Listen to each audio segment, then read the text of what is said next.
la Zona Cero. Entramos en nuestros monográficos Zona Cero. Estamos muy contentos y felices por la repercusión obtenida después de ese programa mágico de la Nochebuena. Cuando terminamos el programa, pues todos nos abrazamos y poco más o menos si nos llegan a dar una zambomba en ese momento, pues nos ponemos a entonar villancicos, aunque de eso ya se encargó Juan Ignacio Cuesta. Gracias a todos por haber estado ahí, por haber escuchado con cariño el programa, y gracias a todos, a pesar de que hay muchísimos, pues teníamos 20 y tantos correos, más luego todo el contestador repleto de peticiones del programa, quieren la grabación del programa. Es de todo punto imposible, es imposible que podamos atender a todo el mundo, que todo lo que nos solicitan. Es una grabación de 3 horas. Deberíamos estar pues prácticamente una semana realizando esas grabaciones para poder surtir a todos los amigos que han pedido la grabación. Espero que lo entendáis. Siempre lo hemos dicho que no podemos entregar grabaciones, ni siquiera cuando me dicen, bueno, contra reembolso la pago, si no es cuestión de dinero. Es simplemente que no tenemos suficientes efectivos. Deberíamos tener un equipo de 12 o 14 personas para poder atender a estas necesidades que nos solicitan nuestros oyentes. Pero bueno, gracias a todos por el entusiasmo, y gracias a Jesús Callejo y a Carlos Canales también, con vuestra participación. Aquello fue mágico. Bueno, todos colaboramos y pusimos nuestro granito de arena para que la noche realmente fuera mágica. Cantidad de gente escuchó, ¿eh? Pues sí, desde luego. Nunca te das cuenta de la dimensión que tiene un programa de estos hasta el día después, ¿no? Cuando la gente te empieza a decir, oye, pues te he escuchado, y te empieza a comentar anécdotas o sensaciones que ellos han tenido. Y lo que sí nos dio una sensación clarísima, tú lo has dicho bien, todos cuando terminamos el programa nos abrazamos, y bueno, era una noche muy, muy especial. Era la sensación de que aquí había habido ese ambiente tan apacible, tan amistoso y tan amoroso, se podría decir, y eso teníamos la sensación que se iba a transmitir a través de las ondas, como así parece que ha sido, ¿no? Entonces, bueno, esa es una de las satisfacciones tremendas, ¿no? Porque fíjate que un especial de 3 horas, que además pasó volado el tiempo, ¿no? Era una noche, ya te digo, que unas sensaciones muy, muy características de cada uno de nosotros, que yo creo que en parte quedaron reflejadas, ¿no? en ese monográfico.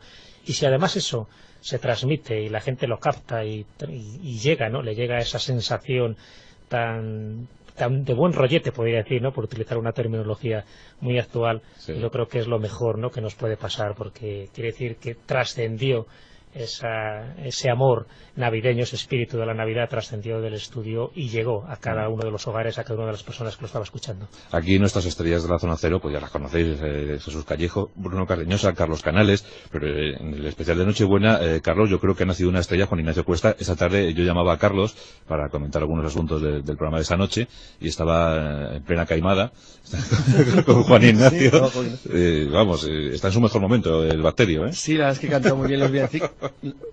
Perdón, pero es que tengo el sonido que os he dejado de oíros. Sí. Que bueno, que cantó muy bien los villancicos, y la verdad es que el tono agradable y divertido de la noche, yo creo que le afectó a todo el mundo, incluso a los que llamaban por teléfono, o a Javier Sierra, que pasó a saludarnos y se quedó aquí sentado. Casi 2 horas, ¿no? Porque la verdad es que el ambiente era muy agradable y muy, muy, muy divertido. Yo me lo pasé muy bien. Sí, la verdad es que estuvo muy bien. Además, ya te teníais escuchas, champán, Carlos. teníais polvorones. Estaba bien organizado. Una buena logística, lo cual ayuda. Jesús no paraba de comer, era increíble. Sí, qué barbaridad, que demoró 400. El monstruo de los polvorones. El monstruo de los polvorones. Ya te escuchas bien, mi querido Carlos. A trozos, pero... Sí, manipúlate. Eso hago. Notarás ahora me a la derecha un botoncito. Sí, ya lo he visto. Bueno, pues vamos a entrar ya en nuestros monográficos Zona Cero, y tenemos, Jesús, un tema de estos que se puede considerar espléndido, ¿verdad? El coronel Fawcett buscando sus ciudades perdidas. Exactamente. Sí, nunca lo hemos tocado. Es un Indiana Jones. Es un Indiana Jones. De hecho, sí se comenta que Spielberg se pudo haber basado en Percy Fawcett para su personaje, ¿no? Para el Indiana Jones, aunque después hubo otros cuantos en los que también se pudo haber inspirado, pero vamos, el coronel Fawcett es el prototipo del aventurero genuino, y además con una muerte gloriosa, que es morir buscando la ciudad perdida que él estaba buscando, sí. Y que desapareció. Y no solo eso, sino que el mito se fue alimentando con su desaparición en 1925, porque todas las expediciones que fueron detrás de él para intentar por lo menos rescatar los huesos o rescatar alguna de las evidencias de lo que él pudo haber encontrado, todas las expediciones, y después iremos detallándolas, sí. Desaparecieron también en el empeño. Carlos, danos el retrato de Percy Fawcett. Bueno, Percy Fawcett era un coronel del ejército británico, británico, Sí. habitualmente sí del ejército victoriano, no sé por qué, porque en realidad era el siglo XX. Pero Sí, pues en fin, la reina Victoria había si muerto le pillaba, en le 1901. pillaba un niño un poco bebé. Bueno, lo cierto es que sí que es verdad que él estaba imbuido por todas las tradiciones de los grandes exploradores británicos del siglo XIX, que habían generado, bueno, a través de las novelas en principio y después del incipiente cine que empieza a ser sonoro poco después de la muerte de la desaparición del coronel Fawcett, dos mitos legendarios: el del explorador británico enfrentado a la adversidad en lugares ignotos, y la localización de ciudades perdidas o tesoros misteriosos. Vamos, que Fawcett era un forofo de Barton, de Stanley, de todos estos, ¿no? Sí, pero él había añadido algo muy importante, y es que había añadido una figura que era irreal, que era la figura que había creado su gran amigo Haggard, el creador de las minas del rey Salomón, que es la figura del aventurero explorador que además va en busca no de las fuentes del Nilo o de una cordillera perdida, sino de un mito, de una leyenda. Es decir, él busca algo que es legendario y que la tradición oral de algún pueblo primitivo o lejano al Reino Unido, por supuesto, considera algo mágico o maravilloso que él está obligado por la historia y por el destino a descubrir. Es una cosa muy curiosa porque Fawcett es uno de los casos más logrados de asunción por sí mismo de lo que tenía que ser el mito. Es decir, él ya era consciente que iba a hacer algo claramente legendario. Jesús, campo de actuación para el coronel Fawcett. Campo de actuación, Brasil. Brasil. Sí.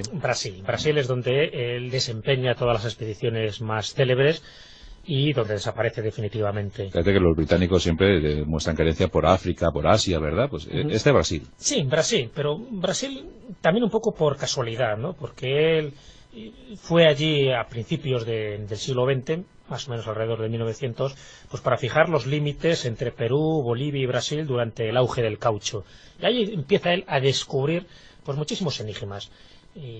Ciudades legendarias del que él tiene noticia y por supuesto pues le entra esas ansias de explorar y de descubrir el oro que se puede encontrar en estas míticas ciudades de Sudamérica, porque no lo olvidemos, estamos hablando de ciudades que albergan riquezas inmensas de tribus ancestrales. Eso se reparte no solo por Brasil, sino por casi todos los países del cono sur, como muchas veces se dice, ¿no? De Sudamérica. Fíjate, Brasil hace un siglo, ¿eh? Hace un siglo. Claro, claro. Entonces, las dos ciudades más representativas, que incluso hemos hablado aquí en alguna ocasión, es El Dorado o Paititi, dentro de lo que es América del Sur, o lo que puede ser las 7 ciudades de Cíbola en América del Norte. Es decir, siempre ha habido esa ciudad que hay que perseguir, que hay que buscar, pero que siempre ha sido un sueño inalcanzable, que en algunos casos pues sí se puede encontrar, como puede ser esto que decías, esas exploraciones a África o incluso Asia. Pero bueno, lo de América del Sur quedaba un poco como lejano.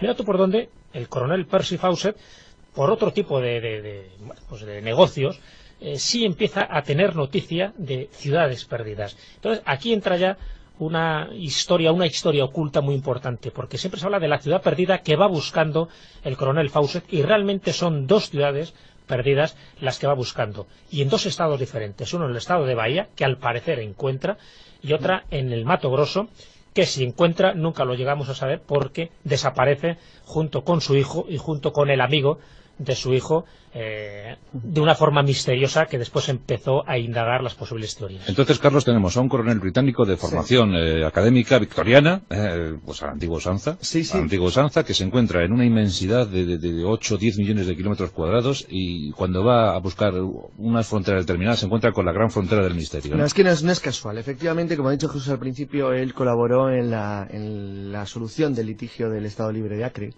que fue algo muy complejo que se produjo entre 1900 y 1903, por lo cual una parte de lo que es el oriente brasileño en la zona fronteriza con Perú y Bolivia intentó convertirse en un estado independiente. Sí, estamos hablando de una temporada muy muy complicada para América, fíjate el canal de Panamá y tantas cosas, ¿no? Entonces, bueno, había enormes intereses en la zona de Acre, que era una de las grandes zonas caucheras del mundo, y sobre todo porque era y es una de las regiones teóricamente más ricas del mundo en riquezas naturales.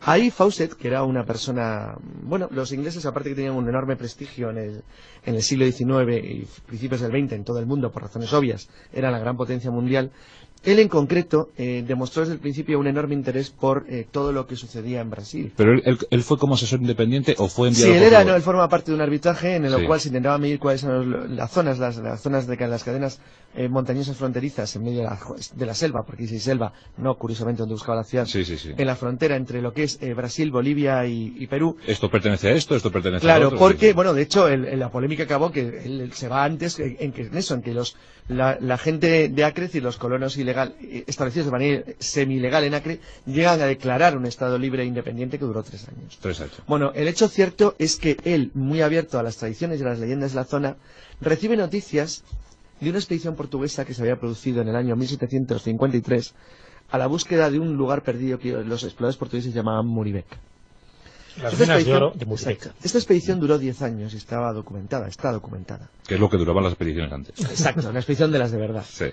Esa expedición se dirigió a miles de kilómetros hacia el interior de lo que era la zona costera poblada por los portugueses y mucho más allá de los límites tradicionales de depredación y investigación de los bandeirantes. Es decir, estaba mucho más allá de cualquier lugar donde un ser humano blanco de la época hubiera podido llegar. Esa expedición, que como he dicho duró 10 años, aparentemente tuvo contacto con una especie de ciudad perdida que se encontraba, luego fue muy adornada y está muy mezclada, luego lo veremos, con otras leyendas, en una especie, bueno, lo citaban como unas montañas blancas, como el cristal, junto a una ciudad abandonada detrás de una cascada.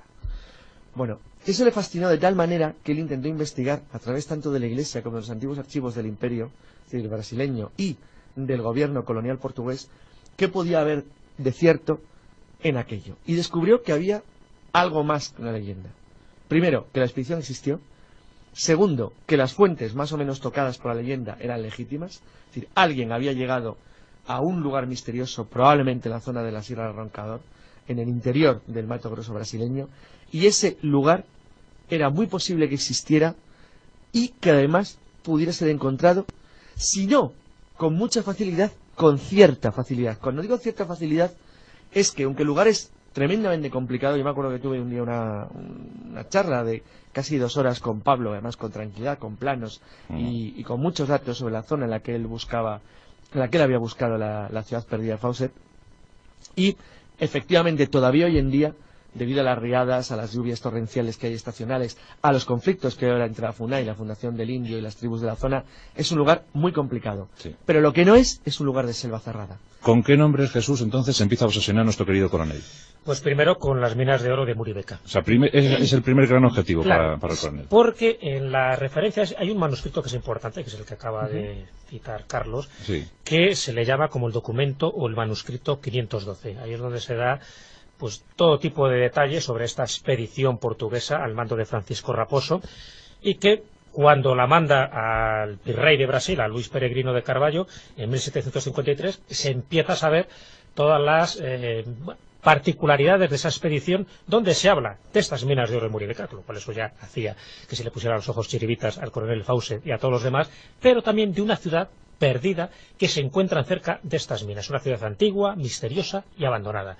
Así que Fawcett va por las dos cosas, a por las minas de oro y a por esa ciudad misteriosa que él considera que hay un vestigio arqueológico importantísimo y vinculado con la Atlántida. No lo olvidemos. Fawcett siempre pensaba que estaba detrás de una ciudad perdida que tenía relación con la Atlántida, porque son 2 hechos lo que le motivan, que es este manuscrito, documento 512, y por otro lado una estatuilla, enigmática estatuilla, diría yo, que le entrega pues ese famoso que ha dicho Carlos, Rider Haggard. Y en cuanto a conocimientos, Jesús era un erudito como puede ser Sulten, por ejemplo. Sabía bastante, no se sabe si era un erudito porque desde luego todos los conocimientos que nos ha llegado de él es de las notas y los escritos, los diarios que él dejó dispersos, pues se acumularon todos en una obra que se llama Expedición Fawcett, donde él va contando detalle por detalle la investigación que hizo, sobre todo la última, al Mato Grosso. Por eso que la pregunta es, ¿qué tipo de ambición le movía, ¿no? La ambición yo creo que era de 2 tipos. Por un lado era la de hacerse rico, pero por otro lado la de pasar a la historia por ser el descubridor de una ciudad perdida que tenía una vinculación con la Atlántida. Era demostrar, porque esa era un poco la obsesión que tenía, demostrar que en América del Sur y en concreto en Brasil hubo vestigios de la Atlántida y que una civilización tecnológica muy avanzada pudo haber dejado sus rastros y sus restos arqueológicos, y él era como el encargado de poder descubrir aquello. Sí, yo creo que esa guía mesiánica es fundamental. Se detecta, ahora hablaremos de ello, de la última carta que envía Fawcett, y sobre todo porque, bueno, como ha dicho Jesús, la segunda parte lleva implícita en la primera, es decir, la fama y el honor, los honores mundiales que le hubiera producido el descubrimiento hubieran sido más que suficientes como para haberle solucionado cualquier problema económico toda su vida. Sí. Eso, además, está apoyado en el hecho de que la expedición final es muy escasa. Es decir, ya veremos que luego las expediciones que fueron a buscarlo en algunos casos eran gigantescas, pero sinceramente la suya no lo era. Y como he dicho al principio, se basaba fundamentalmente en que él tenía un buen conocimiento de la Sierra de Roncador. Él había llamado al lugar que buscaba el punto Z, porque él decía que se encontraba en algún punto entre los ríos que se encontraban entre la ciudad que él había encontrado en Bahía y un río que atraviesa la cordillera de Roncador en Mato Grosso. Y ahí tenía que encontrarse, en lo que él llamaba punto Z, la ciudad que buscaba. Era un territorio gigantesco, el que quería localizar, aproximadamente del tamaño de España. O sea, estamos hablando de 400 metros cuadrados. Medio millón de kilómetros cuadrados. Más o menos. Con el puntito Z. Con el puntito Z. No, pero el punto Z estaba localizado, no, digo, sobre una extensión de medio millón de kilómetros cuadrados, a lo largo del eje que constituye todo lo que es la Sierra del Roncador. Lo cual quiere decir que sobre un espacio tan grande, él había acotado la zona que estaría orientada más que de norte a sur, sería de sureste a noroeste, para de esa manera fijar en el punto central donde confluían los dos ríos, que en concreto me parece que eran el San Francisco y el Xingu, para de esa manera poder fijar más o menos una zona más o menos reducida en la cual la ciudad podría encontrarse. Bueno, pues estamos en el primer cuarto del siglo XX, el coronel Percy Fawcett ya ha fijado su primer objetivo y tenemos aquí un coronel británico y lo que queremos saber, Jesús, es si operaba solo. Operaba solo, en general operaba solo. O sea, se movía por su cuenta, no había patrocinios, no había nada. Él iba por libre porque, bueno, yo creo que nadie le creía en sus delirios y él sí tenía sus bases para poder adentrarse en lugares altamente peligrosos. Y antes de buscar esta ciudad perdida del Mato Grosso, se sabe que estuvo buscando otra ciudad perdida, pero en el estado de Bahía. Antes ha comentado Carlos, el punto C o ciudad Z, que también se llama, entre esos dos ríos, el San Francisco en el estado de Bahía y el Xingu en el estado de Mato Grosso. Bueno, pues en Bahía, en el año 1913, al parecer, con ayuda de un guía mestizo, pudo haber encontrado una ciudad, una de esas ciudades perdidas, que luego se lo comentó en el año 1921 en Río de Janeiro al excónsul británico, el coronel O'Sullivan Birr. Bueno, pues eso que quedó como una especie de leyenda, como mito, es lo que hizo que Pablo Villarrubia, nuestro gran amigo Pablo Villarrubia, sí, en el año 1997 organizara él por su cuenta una expedición en busca de esta ciudad perdida, la más perdida de todas las expediciones del coronel Fawcett, y al final lo encuentra. Sí. Y encuentra allí una ciudad bastante misteriosa, unas ruinas ciclópeas, extrañísimas. Nunca se llegó a demostrar que realmente el coronel Fawcett estuviera allí, pero todas las pistas conducen a que realmente pudo haber localizado esta ciudad perdida, que no era la que el coronel Fawcett buscaba. Por eso, en 1913, si es verdad que esto lo encuentra, y parece que lo deja demostrado la expedición que hizo Pablo Villarrubia, si no era esta, él es cuando dirige sus ojos al Mato Grosso, porque dice, por supuesto, lo del documento famoso del 512 sí puede tener cierta autenticidad, porque las pistas que daba no conducían al estado de Bahía, sino que conducían al estado de Mato Grosso. Y ahí es cuando en 1920 se va al Mato Grosso. Recordemos a los oyentes que el coronel Percy Fawcett se movía por la documentación que le proporcionaban los archivos, los rigurosos archivos, pero también por los conocimientos populares, por los relatos populares. Claro, no, por supuesto. Las informaciones de los indígenas para él eran claves. Por eso él iba encontrando dato por dato, y por eso se puede ir reconstruyendo la historia del coronel Fawcett. No tanto porque él dejó escrito, que fueron unas notas inconclusas y unas últimas cartas que dirigía a sus hijos o a su esposa, sino por los relatos que se han ido, casi transcribiendo gracias a las sucesivas expediciones que han ido tras su búsqueda. Y claro, lo importante ya es la que hace en el Mato Grosso. Ahora, y en el Mato Grosso hace dos expediciones, una solo y la otra, la última, con su hijo y el amigo de su hijo, que es cuando, tiene ese final tan trágico. Antes creo que hay que contar una cosa muy importante que yo sé que a los oyentes les va a traer mucho. Sí. Él parte, la expedición famosa, la que acaba la última, voy a decir una cosa primero geográfica, la última que parte el año 25 desde Cuibá, que está ya en Mato Grosso, con camino a es la capital del Mato Grosso del Norte. Con camino a Baqueirí, que era en aquel entonces un asentamiento del Servicio de Protección del Indio, lo que ahora es la Fundación, la FUNAI, la Fundación de Protección al Indígena. él fija un punto que curiosamente es muy importante, por una sencilla razón. Es verdad que sobre Cuiabá ahora mismo, y Pablo Villarrubia lo recoge en su libro, bueno, es insólito, hay multitud de leyendas modernas. Cuando digo modernas digo actuales, relacionadas con la nueva era, porque se le considera uno de los sitios, de los 7 santuarios mágicos del mundo. Y aparte de eso, porque es una de las grandes reservas ecológicas de Brasil. Pero allí hay un lugar que se llama Mirante, el Mirador, que es el centro geodésico de América del Sur.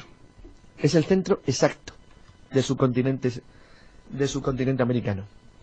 Lo cual es llamativo ya de principio, porque si ese era el posible punto de partida para la ubicación de una ciudad por alguien hace miles de años, desde luego no habían elegido casualmente.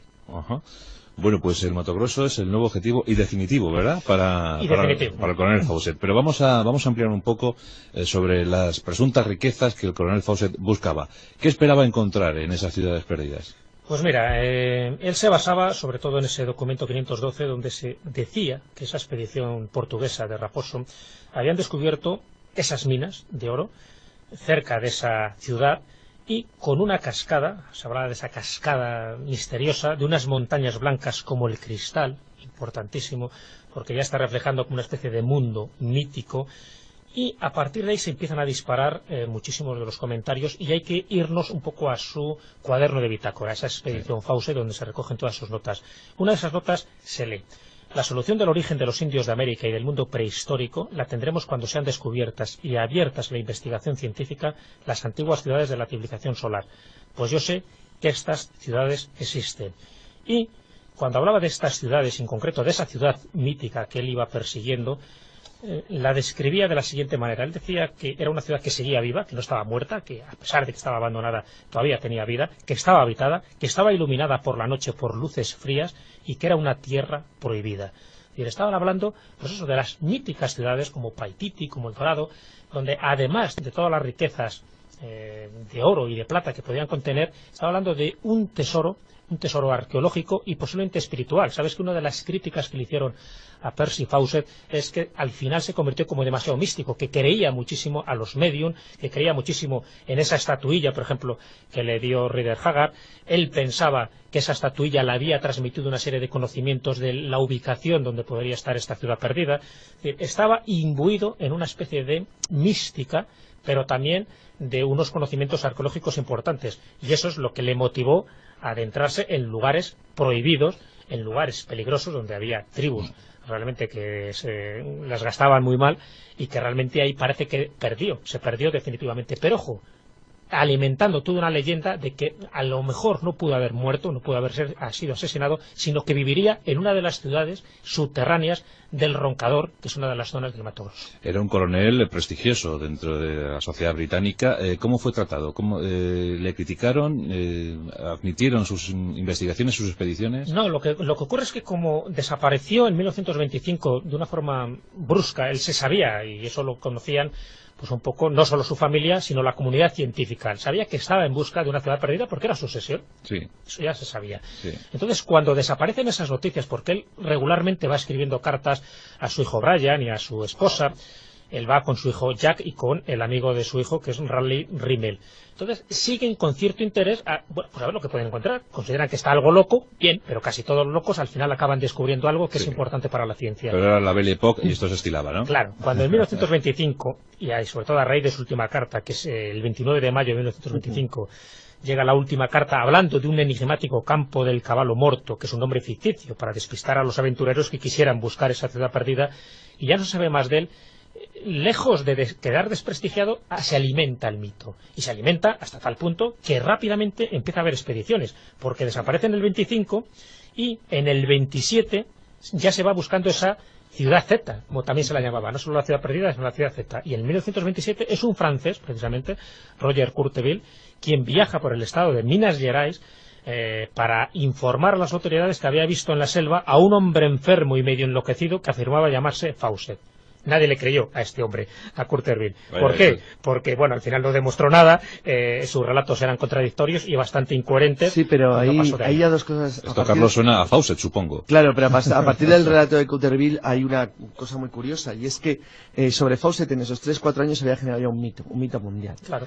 Un mito mundial que hace que un norteamericano, George Dyott, haga otra expedición, pero esta ya digna de una película de Hollywood, con porteadores, cintas de campaña, canoas, un verdadero espectáculo para encontrar a Fawcett. No sé si encontraron a Fawcett o no, parece ser que no, obviamente, puesto que fracasaron estrepitosamente, pero bueno, luego... Él dijo que Fawcett estaba muerto para quitarse el muerto de encima. Luego a ellos los localizaron a 4.000 kilómetros de la jungla cuando se acercaban, porque era un verdadero espectáculo. Sí, a Alberto Vázquez Figueroa le interesó mucho esta historia, y bueno, pues en una conversación que tuve con él, pues comentaba que incluso en aquellos años o años posteriores, pues se contrataban a pilotos muy locos para que sobrevolaran las zonas, ¿no? Y que habían cascadas inmensas y que eran capaces de aterrizar en campos diminutos, ¿no? Sí, lo que pasa que es que todas las expediciones, y ahora vamos a narrar una tras otra, porque además todas tuvieron un final desgraciadísimo. Sí. Todas las finales que fueron a por Fawcett, sigo diciendo que era un lugar complicado, partían de un error, y es que ninguna, hasta una recientísima, el año 96, que lo haremos al final, que es la primera que ha dado pistas verdaderamente sólidas de qué es lo que pudo ocurrir, como digo, partían del error de no considerar que Fawcett dijera la verdad en la carta que le llega a la familia el 29 de mayo del año 25. Y es que, como todo el mundo daba por hecho que el famoso campo de Cavallo Morto era un lugar ficticio, no solamente un nombre ficticio, era secundario como dato importante a tener en cuenta en la búsqueda de la expedición. Cuando en realidad la expedición del año 96 lo primero que hizo es basarse en los datos del propio Fawcett, lo que, como veremos al final, le ha permitido acercarse mucho más a lo que pudo ser la verdad. Bueno, el hecho cierto es que en el año 30, 2 años después de la expedición de Dyott, de nuevo un periodista norteamericano, esta vez Albert de Winton, se aventuró por el Mato Grosso para intentar buscarlo y no regresó jamás.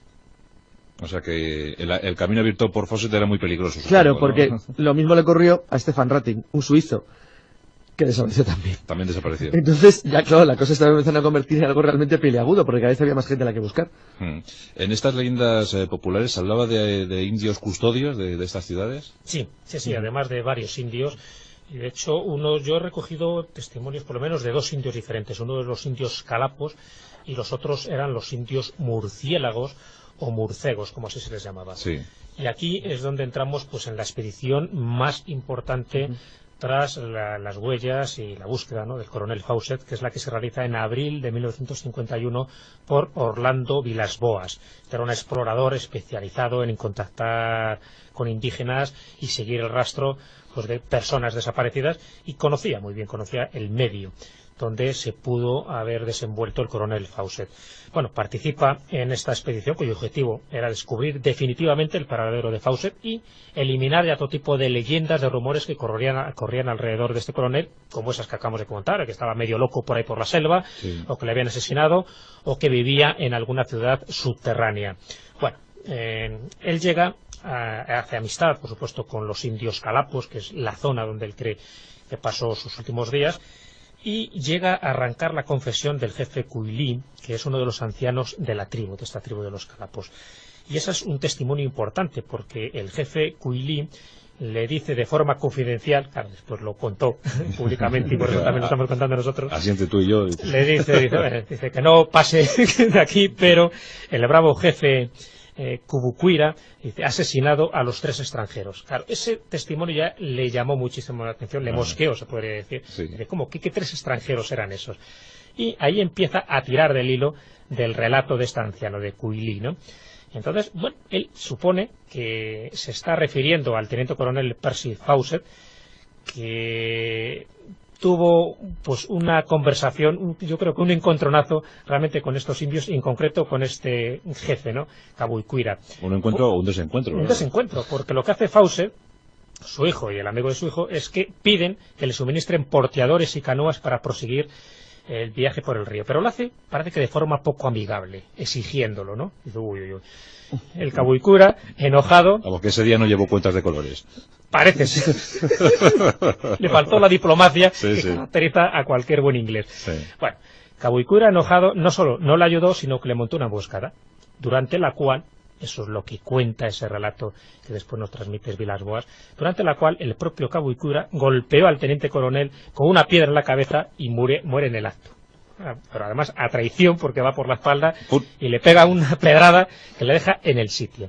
Después, el jefe Cuicuili, que es el que le cuenta este relato a Vilas-Boas, dice que mata a Jack, a su hijo, y finalmente otro indio cuyo nombre no reveló elimina a Rímel, al amigo.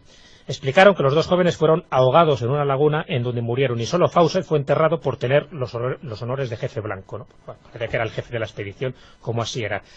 Bueno, esta explicación que da Cuiculin es lo que lleva a Vilas-Boas hasta la laguna en donde se produjeron las muertes, situada entre el río Culuene, cerca de la Sierra del Roncador, y su afluente el Tanguro, o sea que ya delimitan precisamente esta zona. El viejo jefe indio le cuenta con todo lujo de detalles cómo mataron a los hombres blancos y dónde se hallaba el cuerpo de Fawcett. Claro, Vilas-Boas dice, vale, muy bien, hasta ahora es un buen relato, pero dadme pruebas de que esto es así. Y mira tú por dónde le entregan los cadáveres y el cráneo, supuestamente, de Fawcett, que se fotografía, y están esas fotografías en las biografías que existen sobre el coronel Fawcett. Bueno, hace falta saber la segunda parte. Hasta ahí hay documentos gráficos, fotografías y los documentos o los testimonios orales de esta tribu. Y lo que hacen es mandar estos restos, en concreto también el cráneo, a Londres, para que lo investiguen y lo analicen.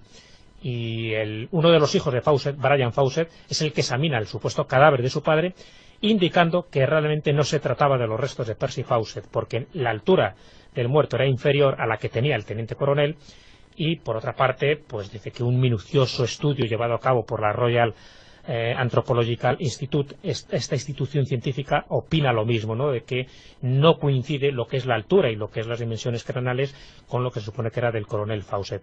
Y queda, pues, como una especie de jarro de agua fría a toda esa expedición de Vilas-Boas, donde parece que por fin se había desvelado el misterio, porque ni los huesos de Fawcett, ni los restos de los dos jóvenes desaparecidos correspondían al hijo y al amigo. Sin embargo, sí que es verdad que se quedó una cosa bastante clara, que la tribu india había matado a 3 europeos, eso no había ninguna duda. Efectivamente, bueno, fíjate. Eso los había cepillado. Pero que no eran ellos. Pero no eran ellos. Hoy en día, tal y como tenemos la ciencia, fíjate, sería muy fácil, ¿no? Sí, ahora con cualquier Fawcett de la familia se hubiera sacado sin ningún problema. Pero vamos, esto alimenta la leyenda otra vez. La verdad es que ni siquiera hizo falta esta vez porque había elementos objetivos, es decir, si Fawcett era mucho más alto y el hermano pequeño de Brian también, perdón, mayor de Brian también. Con lo cual realmente sabían que no eran sus cadáveres. Sin embargo, por la conformación del cráneo eso sabía claramente que eran europeos. Entonces, bueno, pues que había matado a otros 3, tampoco tiene mayor importancia en aquel lugar. Oye, pues el jefe indio dijo, mira, toma, cogí una de las calaveras que tenía por ahí y dice, toma, aquí, este era Fawcett. Para él seguramente todos eran Fawcett, ¿no? Exacto, todos se parecían. Todos se parecían. Bueno, pues la leyenda y el misterio del coronel Fawcett, que hemos apuntado aquí en nuestros monográficos Zona Cero, buscando las ciudades perdidas en la Amazonía brasileña. Es una de esas historias fascinantes, ¿verdad? Sí, sí quería contar una cosilla, sí. Y es que en el año 96 una empresa brasileña, James Lynch, sí que hizo una investigación que casi llega. Casi llega. Casi. Algún día diremos por qué no llegó del todo. Sí. Como eres, Carlos, ¿eh? Ah, hay que hacerlo sufrir. Deja la miel en los labios. Nuestros monográficos Zona Cero siempre interesantísimos, gracias a las aportaciones de Jesús Callejo y Carlos Canales, nuestros buenos asesores, que la verdad que vaya semana que llevamos, que estamos más unidos que nunca. Dormir, ¿eh? Sí, somos un clan muy consolidado. Montar la tienda de campaña aquí en la emisora. Bueno, pues el próximo domingo un poquito más, pues ya la tertulia Zona Cero. Gracias, Jesús, gracias, Carlos. De nada. Hasta luego. Muy fuerte. Unos asuntos del programa de esa noche y estaba en plena caimada con Juan Ignacio. Está en su mejor momento el bacterio, ¿eh? Sí, la verdad es que cantó muy bien los villancicos.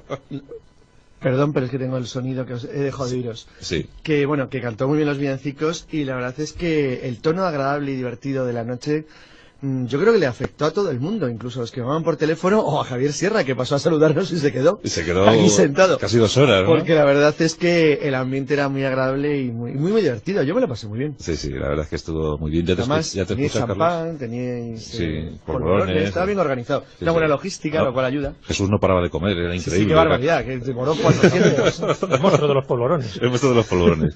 Ya te escuchas bien, mi querido Carlos. A trozos, pero Sí, manipúlate. Eso hago. Notarás a la derecha un botoncito. Sí, ya lo he visto. Bueno, pues vamos a entrar ya en nuestro monográfico Zona Cero y tenemos Jesús. Y eso teníamos la sensación que se iba a transmitir a través de las ondas, como así parece que ha sido, ¿no? Entonces, bueno, esa es una de las satisfacciones tremendas, ¿no? Porque fíjate que un especial de 3 horas, que además pasó volado el tiempo, ¿no? Era una noche, ya te digo, que unas sensaciones muy características de cada uno de nosotros, que yo creo que en parte quedaron reflejadas, ¿no? en ese monográfico. Y si además eso se transmite y la gente lo capta y llega, ¿no? Le llega esa sensación tan de buen rollete, podría decir, ¿no? Por utilizar una terminología muy actual, sí. Yo creo que es lo mejor, ¿no? Que nos puede pasar, porque quiere decir que trascendió ese amor navideño, ese espíritu de la Navidad trascendió del estudio y llegó a cada uno de los hogares, a cada una de las personas que lo estaba escuchando. Aquí nuestras estrellas de la Zona Cero, pues ya las conocéis, Jesús Callejo, Bruno Cardeñosa, Carlos Canales, pero en el especial de Nochebuena, Carlos, yo creo que ha nacido una estrella, Juan Ignacio Cuesta. Esa tarde yo llamaba a Carlos para comentar algo, no podemos entregar grabaciones, ni siquiera cuando me dicen, bueno, contra reembolso las pago, si no, no es cuestión de dinero, es simplemente que no tenemos suficientes efectivos, deberíamos tener un equipo de 12 o 14 personas para poder atender a estas necesidades que nos solicitan nuestros oyentes. Pero bueno, gracias a todos por el entusiasmo y gracias a Jesús Callejo y a Carlos Canales también, con vuestra participación, aquello fue mágico. Bueno, todos colaboramos y pusimos nuestro granito de arena para que la noche realmente fuera mágica. Cantidad de gente escuchó, ¿eh? Pues sí, desde luego. Nunca te das cuenta de la dimensión que tiene un programa de estos hasta el día después, ¿no? Cuando la gente te empieza a decir, oye, pues te he escuchado, y te empieza a comentar anécdotas o sensaciones que ellos han tenido. Y lo que sí nos dio una sensación clarísima, tú lo has dicho bien, todos cuando terminamos el programa nos abrazamos y bueno, era una noche muy especial. Era la sensación de que aquí había habido ese ambiente tan apacible, tan amistoso y tan amoroso, se podría decir. La Zona Cero. Entramos en nuestros monográficos Zona Cero. Estamos muy contentos y felices por la repercusión obtenida después de ese programa mágico de la Nochebuena. Cuando terminamos el programa, pues todos nos abrazamos y poco más o menos si nos llegan a dar una zambomba en ese momento, pues nos ponemos a entonar villancicos, aunque de eso ya se encargó Juan Ignacio Cuesta. Gracias a todos por haber estado ahí, por haber escuchado con cariño el programa, y gracias a todos, a pesar de que hay muchísimos, pues teníamos 20 y tantos correos, más luego todo el contestador repleto de peticiones del programa, quieren la grabación del programa. Es de todo punto imposible, es imposible que podamos atender a todo el mundo, que todo lo que nos solicitan. Es una grabación de 3 horas. Deberíamos estar pues prácticamente una semana realizando esas grabaciones para poder surtir a todos los amigos que han pedido la grabación. Espero que lo entendáis. Siempre lo hemos dicho que no podemos. Un tema de estos que se puede considerar espléndido, ¿verdad? El coronel Fawcett buscando sus ciudades perdidas. Exactamente. Sí, nunca lo hemos tocado. Es un Indiana Jones. Es un Indiana Jones. De hecho, sí se comenta que Spielberg se pudo haber basado en Percy Fawcett para su personaje, ¿no? Para el Indiana Jones, aunque después hubo otros cuantos en los que también se pudo haber inspirado, pero vamos, el coronel Fawcett es el prototipo del aventurero genuino y además con una muerte gloriosa, que es morir buscando la ciudad perdida que él estaba buscando, sí. Y que desapareció. Y no solo eso, sino que el mito se fue alimentando con su desaparición en 1925, porque todas las expediciones que fueron detrás de él para intentar por lo menos rescatar los huesos o rescatar alguna de las evidencias de lo que él pudo haber encontrado, todas las expediciones, y después iremos detallándolas, sí. Desaparecieron también en el empeño. Carlos, danos el retrato de Percy Fawcett. Bueno, Percy Fawcett era un coronel del ejército británico, sí. Habitualmente sí del ejército victoriano, no sé por qué, porque en realidad era del siglo XX. Sí, pues